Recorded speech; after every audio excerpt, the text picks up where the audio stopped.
All right, so we left off in the last video talking about domain names and where to purchase them from.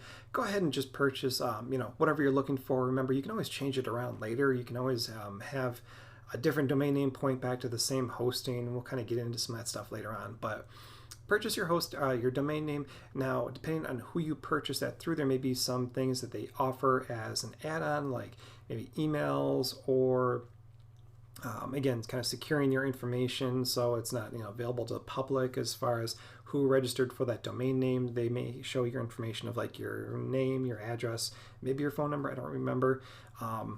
There is some different information. You may want to lock that down. I think that's like another 10, 15 bucks a month or a year, excuse me. Just depends on who you're going with, but something you may want to look at. But really, for the most part, I don't worry about the upsells. I just go right to the domain name and just purchase that, and I'm all set. Now, when it comes to hosting, that's a little bit different of a ballgame. Now, that may run a different price depending on who you go to. There are a lot of great hosts. I'm going to show you a couple, and I'm going to show you what to watch out for. So this is where things kind of start to get a little bit, where you want to really pay attention to and put a little bit of thought into. Maybe not go for the cheapest one, because the cheaper, sometimes the more kind of issues you're going to have. So for the most part, there are two different types of hosting. There's shared hosting, which is where you are on a server with possibly hundreds of other websites. You are sharing that server with them. That means that if one of the websites gets hacked, there is a slim chance that your website could get hacked as well, even though they're not on the same domain name. They are on the same server, so there is potential. More of a concern, personally, is the speed of the server. Remember, a server is just a computer, any kind of computer where it has a processor, it has RAM, and it has hard drive space. So they're going to fill up that hard drive, and all those websites are still just like a program on your desktop. They are competing for the RAM and the processor speed on your website, on your computer. So your website may slow down if another website on that server is using a lot of RAM or a lot of processor speed. Just depends what's going on. So maybe there's a ton of videos that another website uploaded on the server, and a ton of people are all of a sudden watching those videos on that other website. Again, even though it has nothing to do with your website, yours may slow down a little bit because all those videos are taking up the RAM and the processor speed of the server. So kind of think about that. I'm going to show you what those are here in a second. One other thing that there are a couple options for is the type of server that you're going on. Now, there are typically, for the most part, two options: Windows servers and Linux servers. Personally, 99 times out of 100, I use a Linux server. WordPress runs just fine on a Windows server as well, but I just find the software that runs on a Linux server is a little bit more robust. I like it a little bit better. You may get different opinions from different people who are more into Windows servers. I think they may be a little bit more secure. Some other options there, just maybe look into it, but for the most part, I stick with a Linux server, and I'm going to show you that as we get into this. Now, a lot of hosts, they offer different types of hosting. So you can see that there is hosting up here, which we can take a look at. And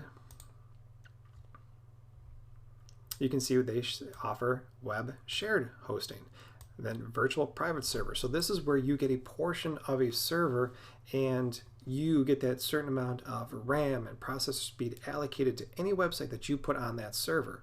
And then there's a dedicated server where you get the entire server to yourself, all the RAM, all the processor speed. You get a ton of room, and your site is going to be lightning fast for the most part, but you're definitely going to pay the price for that.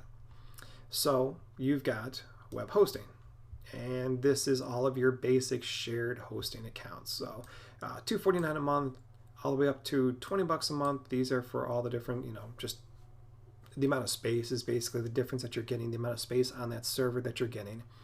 A managed WordPress site. So this is a little bit different. A lot of hosts are starting to come out with a server specifically for WordPress. They will offer some kind of a nice things. So for the most part, I have been going more with these managed WordPress websites. You can see they're just a little bit more per month, but definitely worth it because usually they run a little bit faster. And then the other two options we looked at up there were the VPS, the virtual private server. You're getting that portion of a server all dedicated to you, and you can run a bunch of websites on here. So for about 18 bucks a month compared to 4 bucks a month, if you're ever going to host 4, 5, 6 websites, yeah, I would definitely get the VPS. It's such a great option. I have actually, I think, 3 VPS accounts. Definitely a great way to run a website. And if you really know what you're doing and you really need a ton of speed and a ton of room on a server, $70 a month, you can get a fully dedicated server. Great options there. GoDaddy, again, if you're going to go up to the VPS or maybe the WordPress, I would say you're probably fine sticking with them. I'm not a huge fan of them as a host. I do like their domain names. We did see that Namecheap is offering hosting. You can see they have the same kind of thing where they've got shared hosting plans, very similar in price here. WordPress hosting, $1 a month. Wow, what a great deal. See, a lot of these you got to watch out for because then they renew after a year for a little bit higher per month, but you can see that that was still the same price that GoDaddy was offering. I think theirs were $3.99 as opposed to $3.88. Ooh, 11 cents. I can save.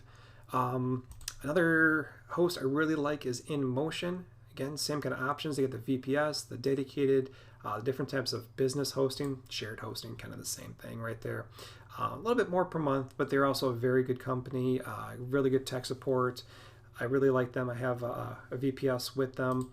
They do have WordPress hosting. I have that with them as well. They have a couple different packages here. And again, you can see they're a little bit more expensive, but you're actually getting a lot more with it. This one comes with a free domain name. So maybe that's something you want to look at. You can get a free, kind of roll it all into there. You can get a ton of SSD storage. That's great. That stands for solid state drive, which is a very fast hard drive. It's more like RAM. It's definitely something you want to look for when you get into WordPress websites.